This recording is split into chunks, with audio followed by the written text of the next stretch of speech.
The Red Army is on the march to Anfield for one of the most challenging matches of the season. It's Manchester United versus Liverpool away, and we're breaking it down now. So United are coming off an international break, flying from a 2-0 victory against Sunderland. Just kidding.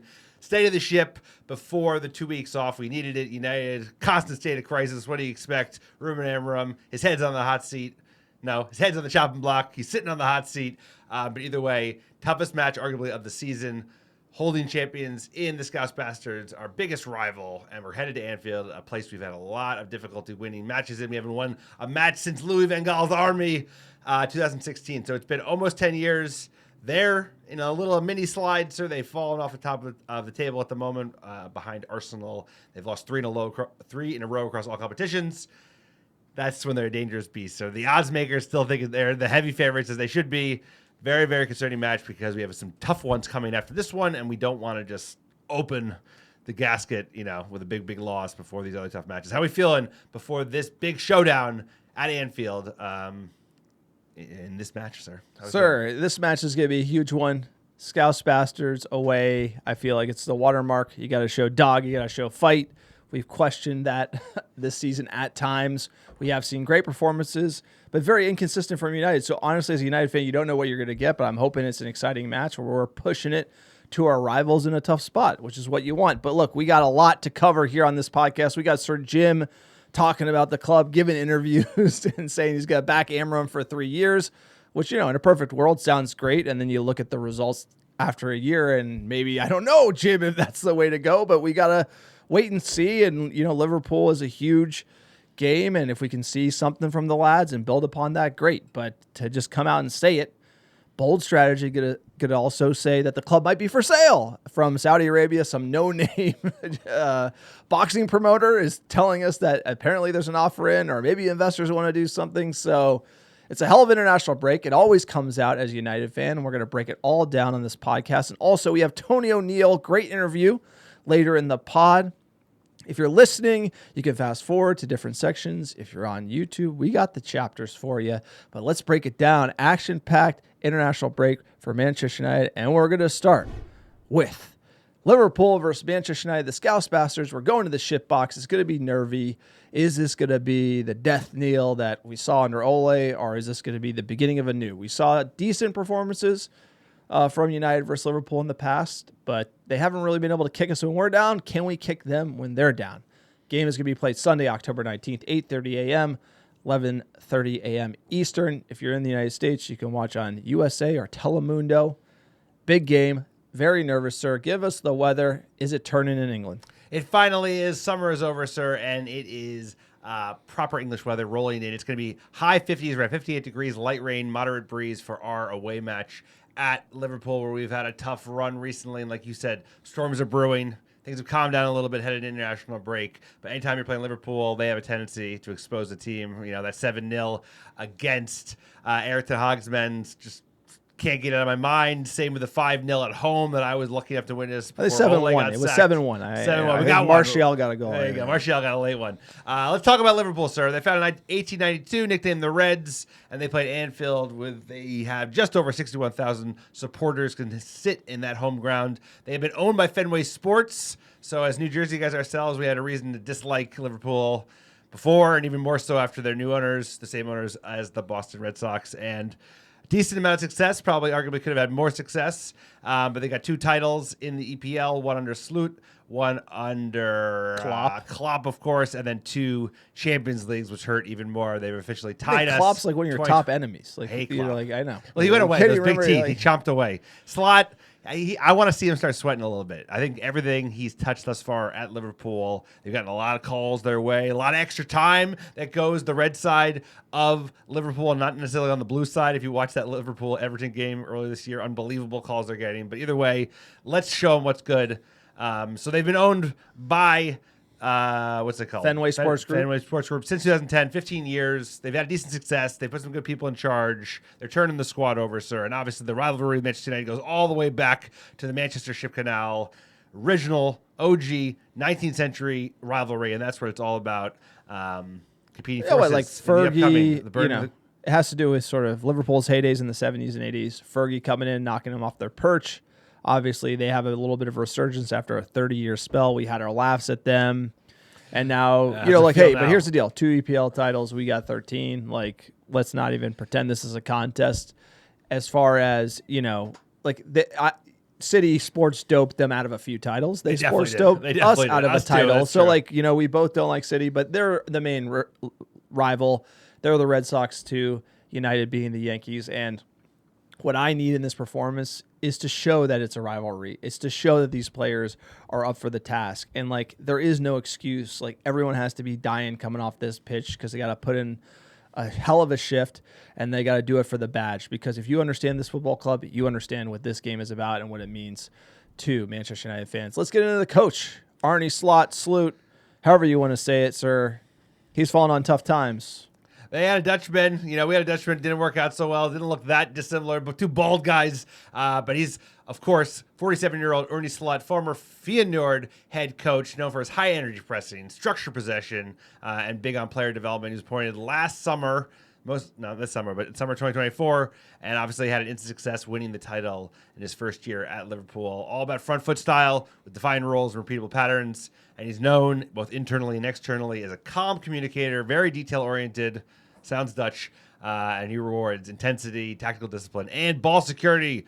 Let's talk about his tactics. He likes to play as a 4-2-3-1 that maybe sometimes flexes to 4-3-3 out of possession.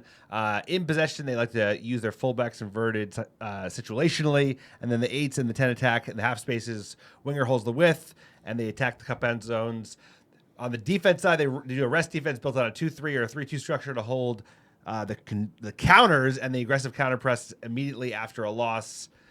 So difficult team to line up against, sir. We know who we've seen in the past, right? Of course, like the Van Dijks of the world.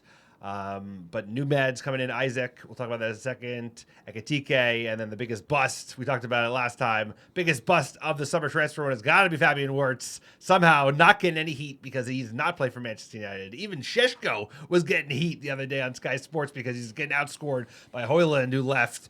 But instead of talking about a different league, of course, different league. And one's playing for Manchester United in the EPL. But it's amazing. Hated adored, never ignored. Let's talk about a recent record, sir, against the Scouse Bastards. It's not been terrific, even though we did get one in that, of course. Of the last 5, drawn 3, won 1, lost 1. That win was a big win in the FA Cup 4-3. Ahmad, a walk-off yellow jersey. Those were the glory days. Ten Hag won that FA Cup. That was great to beat them there. And then, the loss and the draw under Ruben actually, one draw under Ruben Amorim. So Ruben Amorim unbeaten against Liverpool. Let's go. And we haven't beaten them in the EPL in over 3 years, and we haven't beaten them at Anfield in nearly a decade since the Mata Fest, which was fun days. Last Lick Saloons for Juan Field, baby. Signings, we talked about it. They won the title. They spent too much money. I'm going to say you like the ambition from a club, but I was trying to describe it to my Scouse Bastard friend who's new to the EPL scene, and obviously probably started rooting for them 3 or 4 years ago. Red Sox fan, Boston guy. No surprise that someone like that would just bandwagon onto the best team in the EPL. And so I warned him. I said, "Hey, you spend the big money. Spending big money as a United fan, we know it doesn't work. Spending 145 million euros on Isak, it's you have Ekitike doing well. Isak is injury prone. That's too much money. Wirtz, again, too much money. Blowing big dollar budgets on players, there's only downside risk. Most often they do not turn out great. One of these two is going to work. Best case scenario, and you're out 200 million pounds. So it's just it's really a Russian roulette type of game. And I feel like they're getting away from what they used to do. They did get lucky. They had a huge, with the Van Dijk big money signing came good. Allison came good. They had a bunch of come good signings peppered in there with Salah all of a sudden becoming a worldie of a player. So I feel like they think their luck's going to continue to stay on that trajectory. And we're seeing an old Van Dijk, and we're seeing these big money signings maybe not do too great, and that, as a United fan, love to see it. I mean, there's some signs that actually do rate. I hate to say it. I think Ekitike was the only player probably ahead of Šeško in the queue. I'm very, very happy with Šeško. I have to agree with you. I think the big money mistake is like at this point, you never pay big money for a player outside of the EPL because Wirtz, I think, is going to show that. Isak, I think he'll come good if he can come over the injuries. But like, Zirkzee is a player that I would have loved to see at Manchester United. Hard-nosed type of defender. Frimpong as well. The Dutch That's Connect. good money. That's a good value. Those are good signings. So yeah. but I think once you get over 100 million, especially for like some German kid in Germany. But Šeško is good money, actually, if you think about it. So I agree. Ekitike was more. Wirtz was more. Isak was more. So like you're getting into like once you get into this nosebleed Pogba-esque, Antony territory, they're going to learn their lesson, and we learned it. So, sir, player to watch. My player to watch is Hugo Ekitike, the French youngster. He's already scored 3 goals in 6 games for the Scouse Bastards this season. He's looked very good, I must say. Quick feet, fast. Would have looked good on Manchester as well, but he's a rival. We hate him, and he's going to be the player to watch headed into this giant fixture. Thinking about fixtures, sir, they've been on a bit of a slump in the last 3 games, especially. They've lost 3 in a row, most notably to Palace. That was a great game. Won some good money on that one. Galatasaray, where they lost in Turkey, and then they lost late to Chelsea at the Bridge. And yep, they're looking, like I said, they haven't lost more than they haven't gone 4 in a row, I think, in over a decade. So this would be very, very tough fixture for Manchester United. But like you said, it's not about necessarily just even the results altogether. It's also about the nature in which we go out there and fight. I just want us to show a little pride. Don't get stomped. Let's not make any early mistakes. Send laments. Come on. Like, I think you throw them in the fire. It's time. As big as the game as they come. Big as the game as they come. And, another lesson that, EPL fans need to learn is there's difference of winning runaway titles. And last year was a runaway title. Nothing went bad, no injuries, and Arsenal literally should have been contesting, and they couldn't even get out of bed. They had no pressure on them last year. They spent $500 million for something, like pick your currency, way too much money, and they've lost 3 in a row, back against the wall. And now we're going to learn what Slot and this group of players is made of. And my answer is probably not a lot. I think back against the wall, they're going to fade like a wet noodle. There's too many changes, too many decisions he can make, too many high-paid players now, and then just there should be more pressure than there is. For some reason, they're a media darling. There won't be. They don't get a lot of pressure, but you're going to see the crack. So this United game, unfortunately for us, is a big bounce-back spot. This is must-win territory and must-win in a certain way for the Scouse Bastards, and that couldn't align worse with where Manchester United are. They're 11 versus Chelsea. No surprise. Isak started, did not score, and was subbed. Gapco got the goal. Szoboszlai at the number 10. Salah on the right. Quiet game for him. Gravenberch, McAllister, Zirkzee, Van Dijk, Konate, Bradley. And I haven't seen the goalie before, Marmadashvili, the backup goalkeeper. But Van Dijk aging and the way they're playing, he's always exposed 1v1. And when you have an aging center back that they haven't gone out into the market, they wanted to sign the Crystal Palace center back. They did not get him. But Van Dijk could be showing some cracks. And when you're playing this way, you're going to get hit on the counter. And can they adjust?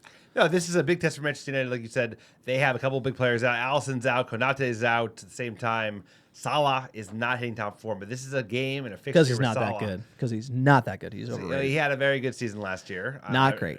He didn't have a great season last year. He had a great. I'm not saying last year was a good season. He but had a great season. Before last season, just let the hater just no. But pour out of your pores. I want to be like as a Muppet, but like before last season, him and Jamie Vardy have like the same numbers. So Jamie Vardy's a legend. No, legend but of the game. For how much shine he gets versus like they're talking greatest player ever. Yeah, like I'm like look at his goal numbers. There's like him and Jamie Vardy like before the start last year were like neck and neck. I had to break. I had to send it to my friend who's a Scouse Bastard fan because he like wouldn't believe me. I was like, Jamie, you're celebrating Salah. He's like basically Jamie Vardy. Last year took him ahead.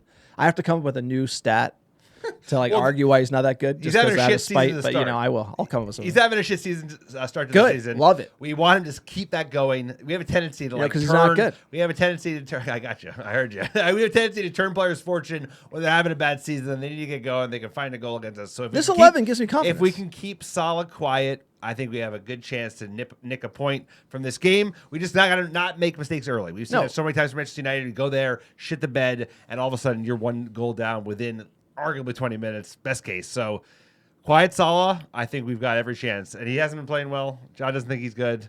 I think he's overrated. Gap goes slow. I think he's overrated. We saw him at the World Cup. But we saw him legit. We saw him in Ekitike Qatar. will play. No, McAllister's Gap goes slow. They're all Isak terrible. is overrated. Szoboszlai, bum. Whoever heard of that guy? Salah, not even good. Terrible. Gravenberch, who Van is that? Dijk, Van Dijk. Who's Is Van Dijk good? Gravenberch? Get Andy Carroll out there. McAllister, all right.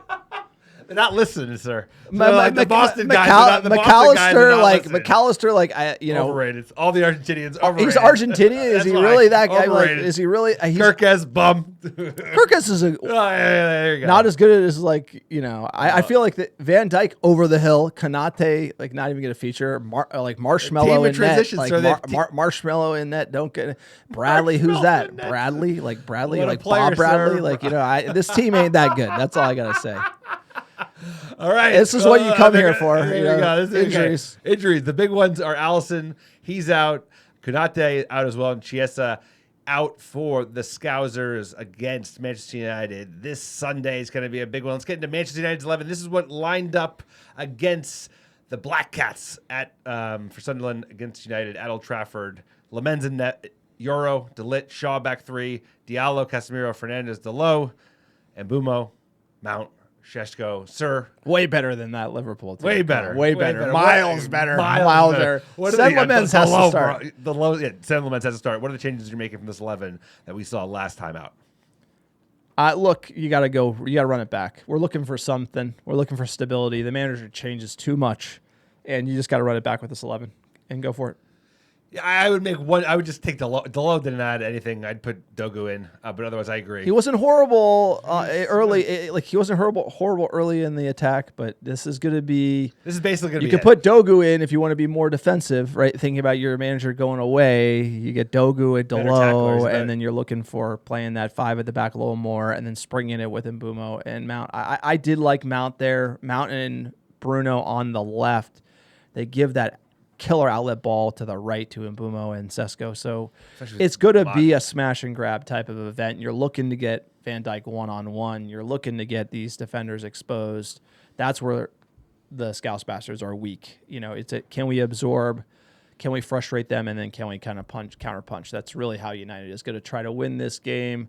Let's look at the bookies odds. What do we got, sir? Heavy favorites. The Scousers at home, -190. The draw, +340.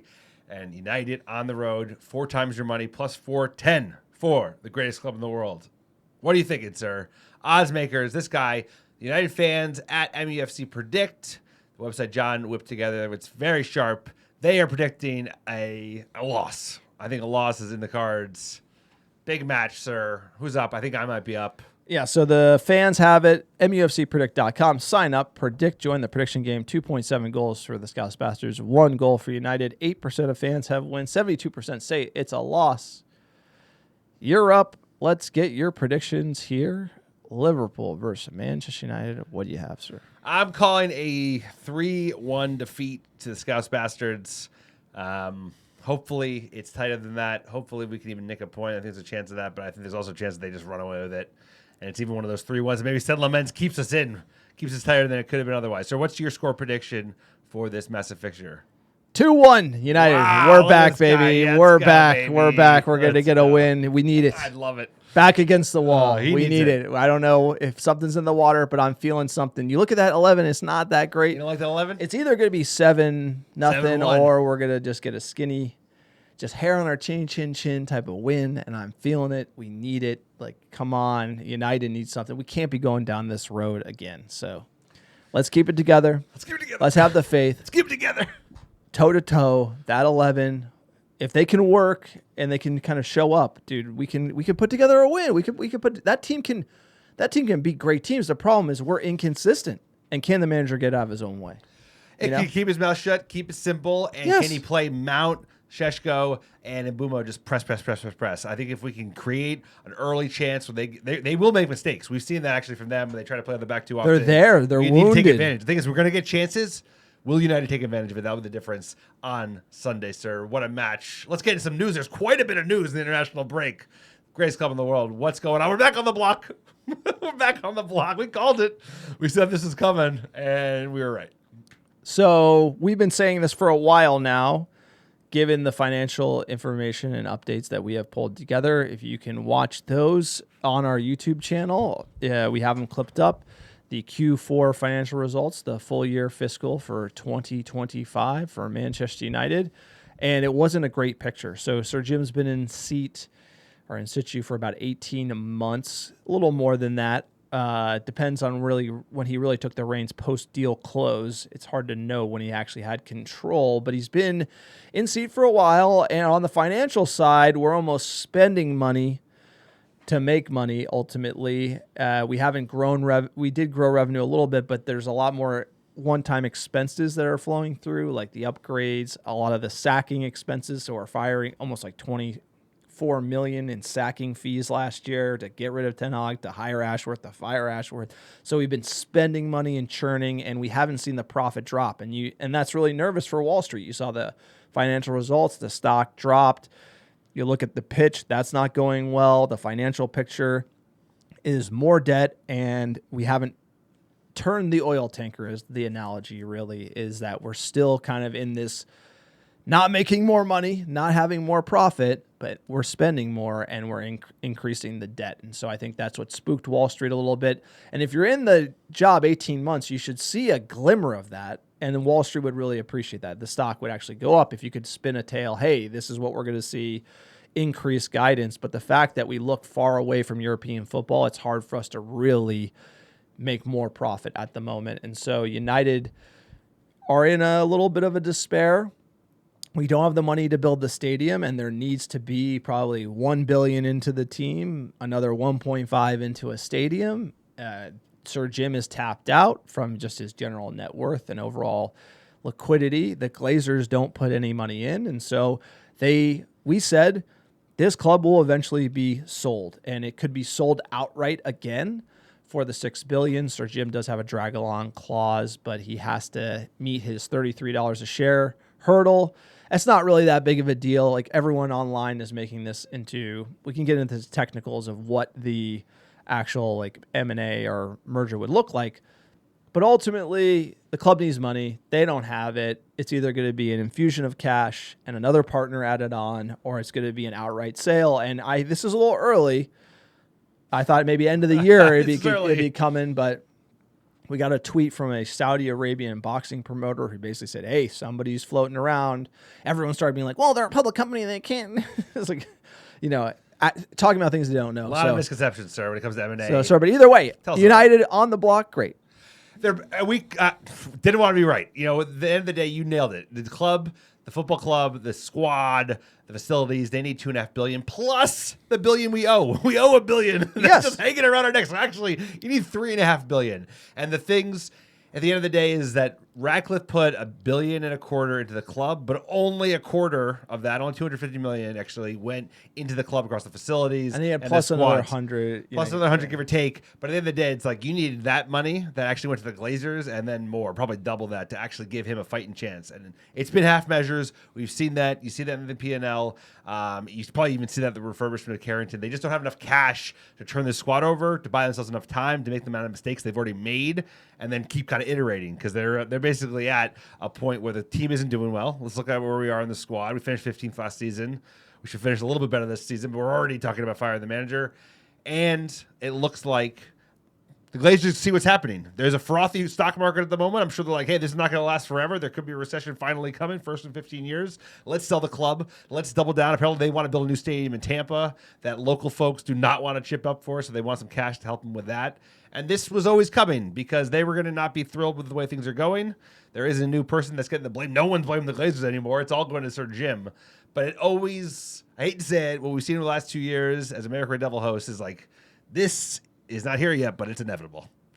No, you said money. Being owned by a sovereign it's either gonna be a sovereign or like some insanely wealthy tech guy from America, most likely. But it feels like it's gonna be a sovereign because they have the cash. And Manchester United is an unbelievable opportunity for sports washing. What a brand! And they will go into it and throw real cash behind it in a way that United actually needs.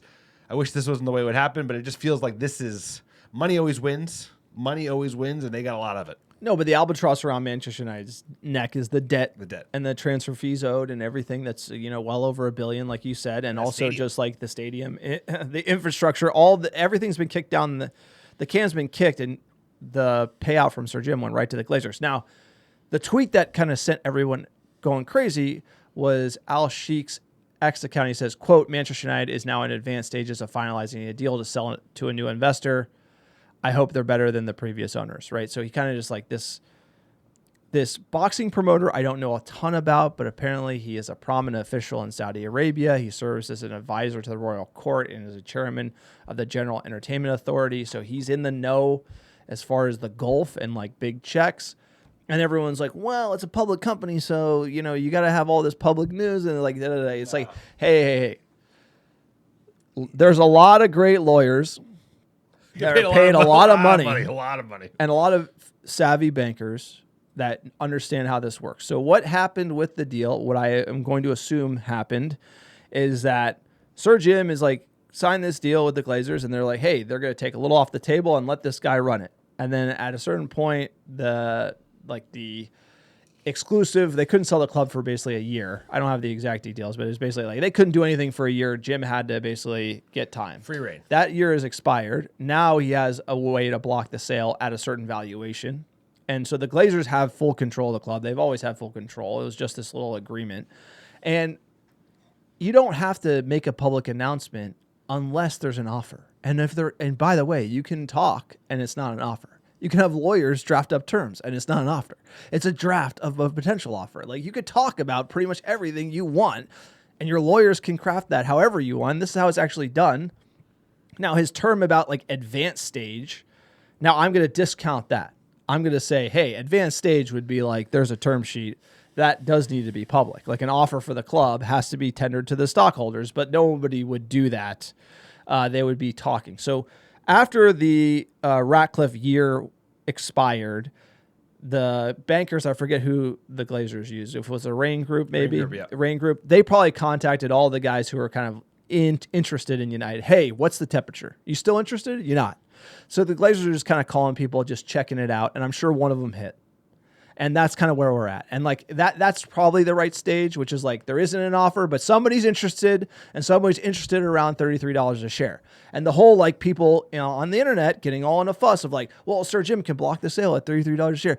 Guess what? He has zero leverage, because at the end of the day, if someone's going to write a $5.5 billion check or a $5.25 billion check, and he's looking at that or owning a share of a club bringing out money, he'll have no leverage and he's going to waive it. So at the end of the day, like, he is a minority guy.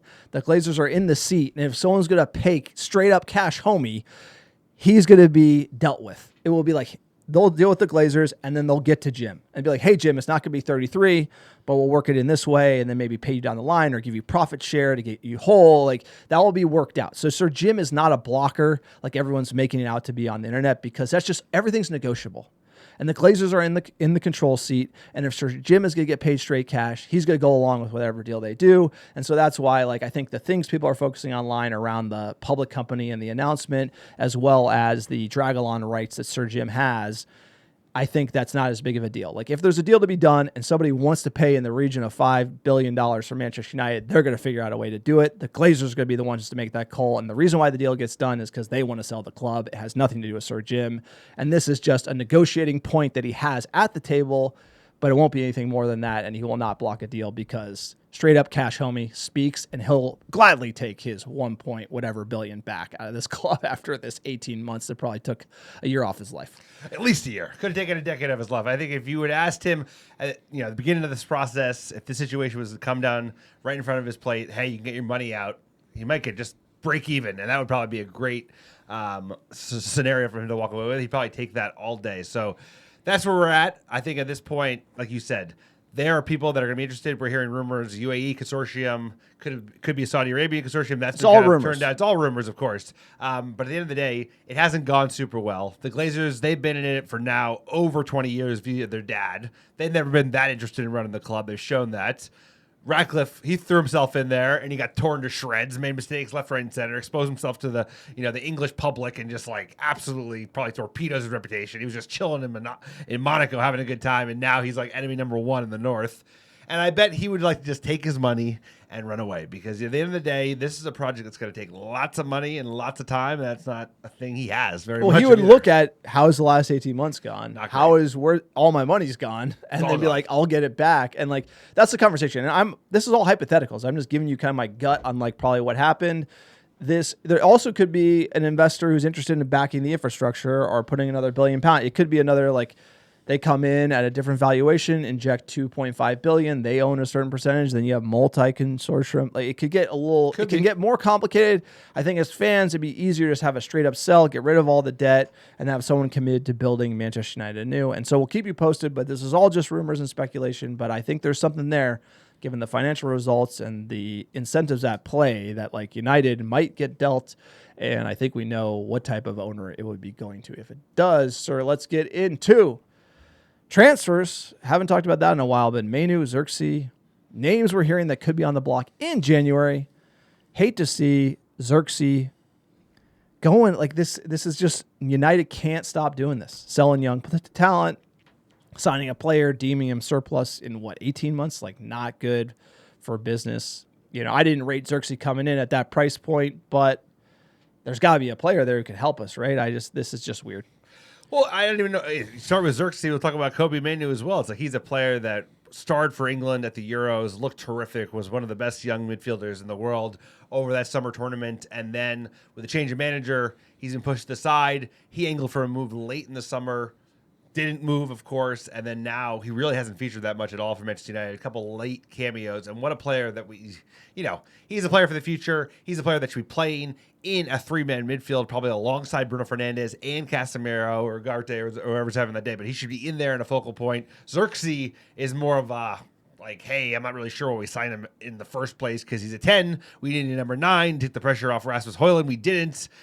He's an interesting profile player. He's shown some things, but he's not who we needed. And that's kind of like we've seen that a little bit the last 2 or 3 seasons. We've signed a player just because, hey, exciting, interesting option, but maybe not the first thing we need. You could argue that. Same with like some of the attacking players we signed. We might have needed a holding midfielder instead, but I don't know. I feel like we can't hold on to anybody. Also, there's so many question marks around the manager. These players have both fallen out with this manager. What happens? Zirkzee featured last year though under Amorim and did decently well. He got injured. Like, so at the end of I'm a little confused about the Zirkzee one because we need a backup striker. So we only signed Šeško. So I thought Zirkzee would be number 2.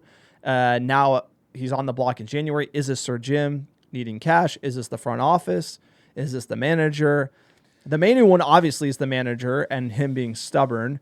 That's not great. We don't like to see it. Also, we told him he couldn't go on loan. Mainu wanted to go on loan. We said no, and then when he's not getting playing time. So just as, like, if you're behaving this way, you're not going to get the best out of players because other players also see this and then they don't appreciate it, right? And at the end of the day, like, this is not a great place to be in. Mainu wants playing time. He's a young player, should probably get it. He's not getting it here. Why don't we put him on loan? We said no. And then this is where it's a calamity. United's front office and the director of football situation, which apparently is Wilcox, but if you look at his CV, not good enough. This is like Ineos calamity, and I just can't get that out of my head. We're shooting ourselves in our foot here. I think both players should stay and fight for their spot. It feels like another one where we're going to let a youngster, Zirkzee.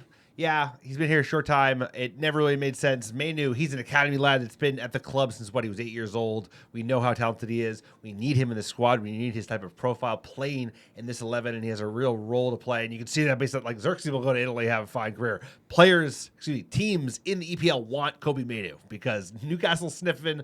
There are other clubs in London sniffing because they know he's an unbelievable talent. He should be featuring. And it just feels like, we washed out players there at Ten Hag. We washed out a bunch of, young players thus far with Ruben Amorim. He hasn't even been here a year. I'm thinking about the Garnachos of the world. Like, did it have to go that way?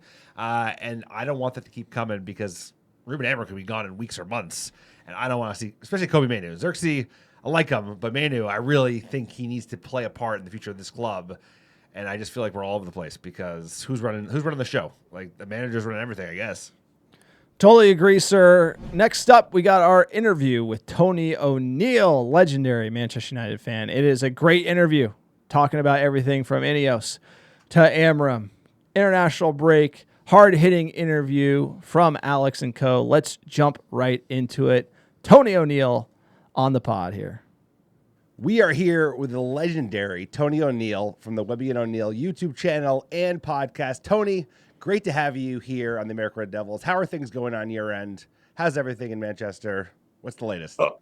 How's everything in Manchester? Well, what you've got to be in Manchester, you've got to have a packet of headache tablets around with you because all the noise and everything, it's just doing everyone's head in.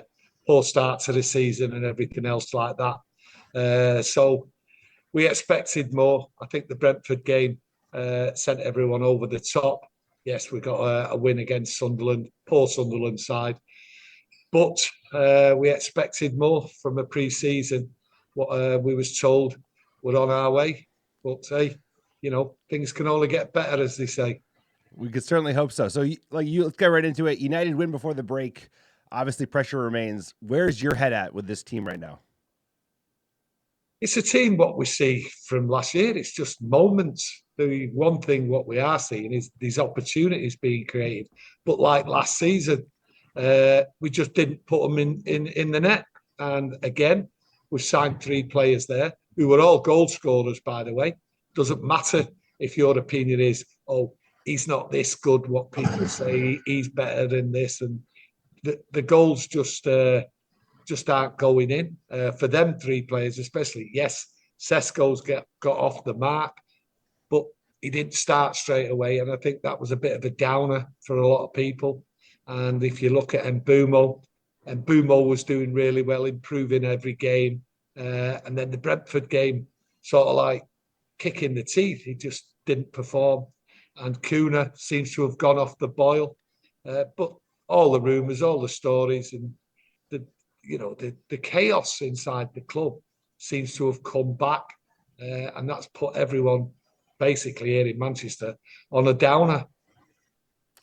Yeah, indeed. I think the low was probably that Europa League final. That was a tough one to get over. Tell me what your thoughts are on Amorim. How would you sum him up in one sentence? What's his football? What is it not? What are your thoughts around the manager? Well, our thoughts around the manager is he was experimenting last year. We all gave him a pass because we realised the situation he walked in. I think Eric Ten Hag should have been kept on till the end of the season. Then Amorim come in. So that created its own chaos. And he was experimenting. He didn't have the players to play his system. That was clear. Everyone knew that. That's why the fans got behind him. That's why they were singing for him and everything else. And they were singing for him in defiance.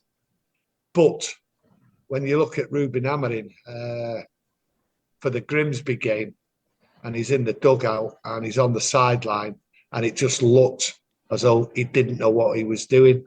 If you look at the players when they went out there, they weren't up for it. Well, that's the manager's job. And then when you go into the Brentford game, it was, it's the same old from last year. And the gloom round as if to say there's no change. He's not getting it right. Yes, you can turn around and say he hasn't got his players. There's a midfield problem, clear problem. Should have been sorted out in the summer. It hasn't been sorted out. Whose fault's that? People say it's the owner's fault.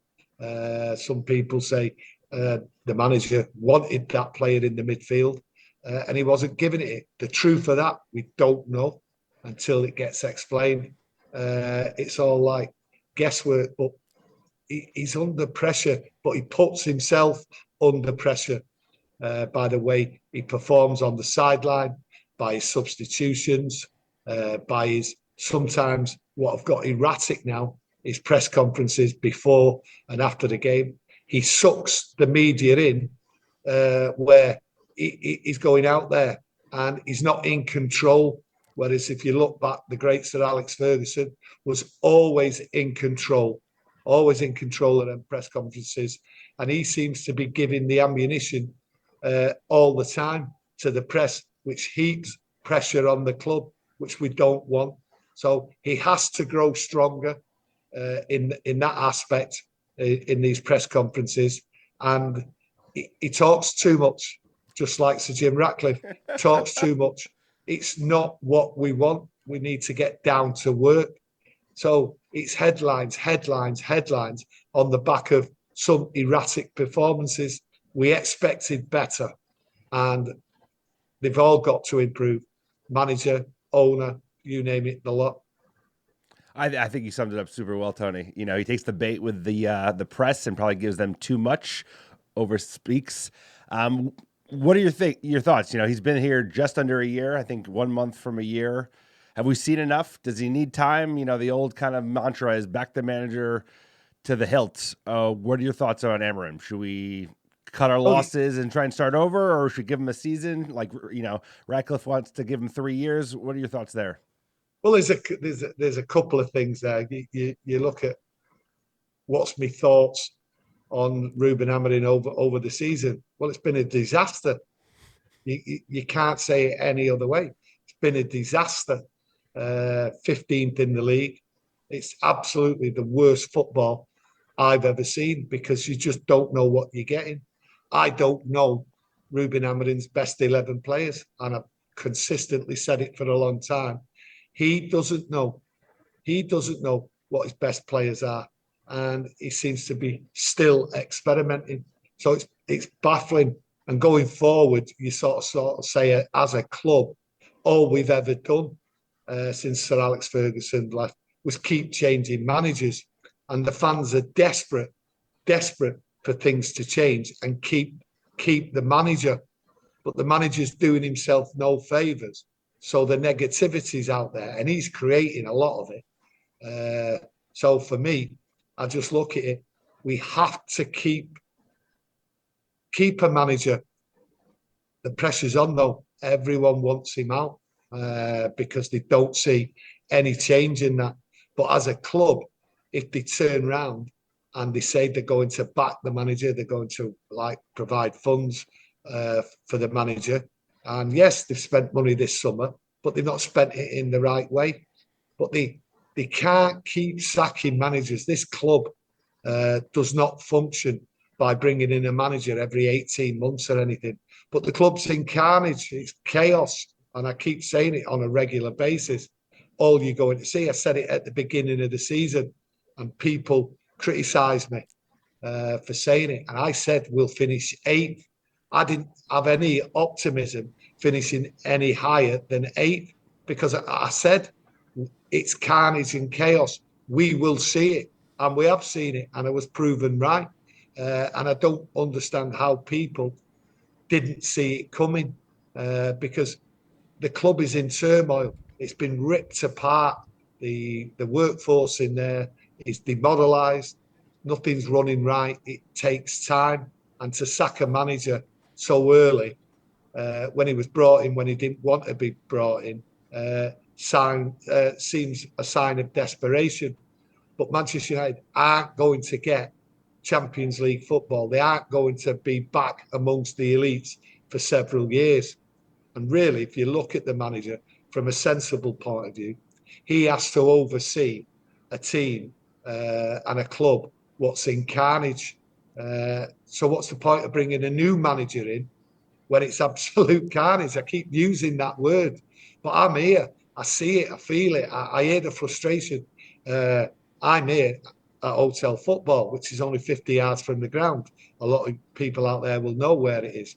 And I speak to United fans, and I mean hundreds every day. They let on and some stop and have a chat, all ages, all backgrounds, and they don't understand what's going on. But it will be carnage if they sack the manager. And I did say a few weeks ago, if they sack this manager, then you can expect the next 10 years of being in the wilderness because it will just be repeat. There's no, how can I say, longevity in whoever is running this club or anything because they will just get behind the scenes, people sticking the knife in and everything else in people's backs. And that's what you get. and that is proper carnage, and that's what we're dealing with. But as a United fan, you've got to have hope, and I've always had hope since the first time we ever come to Old Trafford, and every fan wants the team to do well, but we know we can't all do well every game.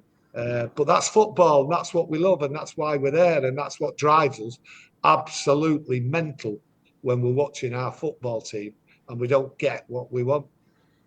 I love the description of carnage. What an interview from Tony O'Neill, calling it straight. Obviously, difficult time for a Manchester United fan. Calls it carnage, but he also calls for hope and patience with Ruben Amorim, which I think is a very balanced take. I think he's been a fan for a long time, and he knows and sees up front and personal what this club is missing. Tony O'Neill, an absolute pleasure to have on the pod, a new friend of the pod. Take a listen to the entire interview on our YouTube channel. Don't forget to like and subscribe, and check out his channel as well. He's got some great stories headed up. Away days, different era, 70s, like fighting around the world, even as a youngster. Just unbelievable stuff. Yeah, Webby O'Neill is the YouTube channel that he's on. Obviously, you can check the full interview out at American Red Devils. Search it up on YouTube. Don't forget to like and to subscribe to the channel, sir. It's about 30 minutes. Hard-hitting interview. You talk about the away days with them. Talk about it. You get into Ineos as well in the interview. So it's a great listen. If you're on iTunes or Spotify, get over to YouTube. Check out the full interview with Tony O'Neill. And right now we're going to jump into, sir, we got a worst take. And who's the worst take from? Unfortunately, the worst take of the week is from Sir Jim Ratcliffe when he did his big interview, talked about backing Ruben Amorim. That isn't the worst take. His worst take is talking about the academy. And he says, quote, "The academy has really slipped at Manchester United, but you need the academy to be producing talent all the time. It helps you financially. And you have to have a certain number of British players in the squad." The fact that he uses academy and financially so close together, and we have two great academy products, Garnacho, one being sold for the PSR profit, and then Mainu looking at maybe being sold. The fact that Jim Ratcliffe is talking about our academy and our financial position in such close order versus tradition and what the United way is concerning to me. That's why it's the worst take. He thinks the academy comes down to the finances. And to be fair, like, they've screwed up the pooch because we've had all these great talents that we've produced and then given to another club, maybe as a loan or a cheap deal, and then they start flying. Alvaro Fernandez gave him away for £4 million. Now he's the starting left back on Real Madrid. Anthony Elanga, and then Scott McTominay, we probably needed to keep him. He's winning the freaking league with Napoli. You know, it Great just, points. Well, like I said, we foisted Garnacho. We might foist Kobbie Mainu. This team has been able to produce top talent for, almost a century, and it still has consistently done so, even when the team has slipped. And it's like somehow we didn't find a way to take this really good crop of talented youngsters. Actually, Murtaugh started buying at 16 years old in the Garnacho and Fernandez camp, and then we somehow gave them away for peanuts. So that's on him. And that's also a bad take because the academy is the lifeblood of Manchester United. We have to continue to invest in it, but we've actually we've been sneaky productive in terms of the players we produced even over the last decade. Just we found a way to not get money off them, which is but selling them that's not what this is about. And this means that he doesn't understand Manchester United, and for him, Manchester United is seen under a financial lens, and that is not great for the guy who's running it. And I understand in the PSR era that it's tempting to sell the youth because you get such a benefit from a profit perspective. But at the end of the day, you have to remember what this football club is about. It's about the product on the pitch. It's about the youth-driven efforts. Because you go back to the Busby Babes, you go back to where Manchester United history really originated, and it comes from the youth. It comes from the academy and Jimmy Murphy as well. So United really have to have a hard look in the mirror. Worst take of the week, it's Ratcliffe talking about the academy and how he wants it to hum for financial reasons. Tough to take in the times that we live in, but a result against Liverpool might solve all of our problems. Getting into fan questions here. Thank you for everyone who responds to us. If you want to jump into fan questions, it's on Twitter. You can follow us on X or Twitter, whatever you call it, at USA Red Devils. We tweet out our fan questions. You reply there. We answer it on the podcast. At D_Cole18, it took Sir Alex Ferguson 7 years working in step with an owner to clear out the rot and rebuild the club to win. we'd be in year 7 of Ole ball if we backed him to rebuild and make mistakes. We need to stop calling for managers' heads right out of the gate and actually focus on the problem, which is the players. Sir, what do you got? It's tough. I think the football, that's 40 years ago, if you think about it, when Fergie came in originally in 86, 1 year off of it, and the football game has changed. And at the same time, when people are coming in as manager to Manchester United into a ship, into an operation that's already a mess, it's more easy to be exposed. It's more easy to just look like a fool when your front office makes you do a postseason tour in Malaysia. It's just you're not doing yourself any favors. So at the end of the day, I think coaches need time, but also you need to be able to cut and run if things look bad. We should have cut and run after winning the FA Cup final with Ten Hag, because we had seen that last season and it was horrible. And also his comments were horrible. We were being gaslit, and Manchester United fans, I don't think Fergie ever gaslit the fans, even though we were going through some really, really tough spots. Also, his responsibility was basically all of it to clean it up in terms of the professionalism, getting rid of the heavy drinkers when he first came in, and just bringing back a level of excellence that wasn't at United for a while. So I think it's a different era, different responsibilities on the manager, and at the same time, I don't think that road to Fergie is ever going to be the same way. I think if it does happen now, it happens in 2 years. Even at other clubs in the Premier League, there's no more 7. No one's getting 7 years to turn things around. And he won it within 4, to be fair. He won his FA Cup in 1990. So even 4 years feels like a long time, to be fair. No, the difference between when Sir Alex Ferguson came in, it was the manager ran pretty much all of the operations, right? It was a different time as far as sort of the institution recruitment, right? The manager could get rid of anyone he wanted. He could bring in anyone he wanted. Also, the contracts weren't a problem where there was you couldn't move players out because of these big money deals. And I felt like there was much more flexibility, so you could actually build it over time. But there were tough times under Sir Alex, and he was able to kind of work out of them. But he was going to get sacked, and he won the FA Cup, right? It's there was the call. Obviously, people are going to say, hey, he was on the chopping block at some time. My main thing about managers is I would like for there to be an ideal manager for us to be able to back over the long term. But I view the manager discussion as just that's the distraction that everyone focuses on. And it's kind of the plebeians are at the gates. They have the pitchforks. Get rid of this manager. Get rid of this manager. Manchester United need a world-class director of football to hire his team to institute the style of play, because that is what will dictate then who the manager is, and then that manager can be backed over the long term, because the director of football picked that manager, and he's the guy he trusts to do it over 3 years, right? And I feel like we didn't get that because we had Ashworth, he got fired, then Amorim came in, then we don't have one, then Wilcox is the guy, then we're looking for another one. And so in the vacuum of the carnage that Tony O'Neill talks about, how can a manager succeed? And so the answer is, I think we ruined Ruben Amorim because we were desperate to bring him in the time he didn't want to come in. I think we ruined Ruben Amorim because we didn't have a world-class director of football to work with him to build the system. And so that's why we're floundering, and that's why everything's so inconsistent. Players are being sold that we just bought 2 years ago, and it's just carnage. It's carnage, and I think it will be carnage until there's stability from the top, whether that is new ownership, bringing in that world-class director of football operation who then can set the formation and style of play to sign the long-term big money contracts for the players who fit the system and then bring the manager in. So I almost focus more front office in the structure that's required over the long term. And then once you have that, you can back a manager. But it's different than the Sir Alex days to just say, hey, Ruben Amorim's our man. Is he our man? Is he our man when we can't build the team he needs to win in this system? Is he our man if he won't change the system? Is he our man if we don't have any money to do any of that?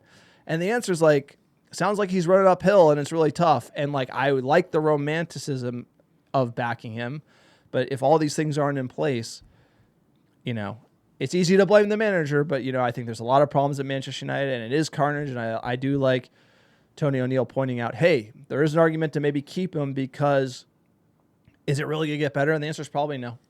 But maybe 4 at the back could be better with this squad and the contracts and the fact we can't move off certain players because of those reasons. No, but there's a message it sends by firing the manager after the mistakes they've already made with the director of Yes. football, with the previous manager that they retained and then fired, and the whole thing's been a total mess. It feels like 10 years in the wilderness feels about right, Tony. Carnage is here. But at the same time, a manager coming in, you're not really well suited to hire a manager that's going to go the distance until the club is in well-working order. And at the end of the day, you can have the greatest captain in the world, but if he comes in after the Titanic hits the iceberg, there's not much he can do. It's Great like analogy. before the iceberg, you got options. Right now, like we got $1 billion of debt, and Ratcliffe's running out of time and money, and the real people who run the club, the Glazers, are like, yo, I'm good. We've been here 20 years. We're gonna make a boatload. The market's hot. Let's sell. So a lot of things coming down the pipe. Always back the club, always back Manchester United, but I think tough times are on the horizon, and they might About start. results too. Like we need results right now. We need something. Sunday's huge. Sunday's huge. It's on to the Scouse Bastards. That's it. That's the podcast. Thank you. Get to our YouTube. Check out the full Tony O'Neill interview. It is awesome. Like and subscribe to the channel when you're there. Grab some merch on our store, americadevils.store. Check out our Patreon page if you want to support us. Patreon.com/AmericaRedDevils. And by the way, we have the best Manchester United newsletter in all the land. It's free. Sign up, americadevils.com/newsletter. Once a week, top Manchester United stories and some statistical insights in your email inbox for free. Sign up, sir. What do we got? Top 10 downloads last 7 days. Number one, how we doing? Appreciate all the American Devils listening week in, week out. Couldn't do it without you. Los Angeles, California, Dublin, Ireland, Chicago, Illinois, Dallas, Texas, Oslo, Norway, New York, Brooklyn, New York, Charlotte, North Carolina, Sydney, Australia, and last but not least, Chicago, Illinois. Appreciate all the American Devils. Couldn't do it without you. Big games coming thick and fast. Ooh, Liverpool, Anfield. If we could get a result, what a difference it could make. If we don't, it's going to be a long week. Either way, appreciate you. Thanks for being here. Like and subscribe. Take me home.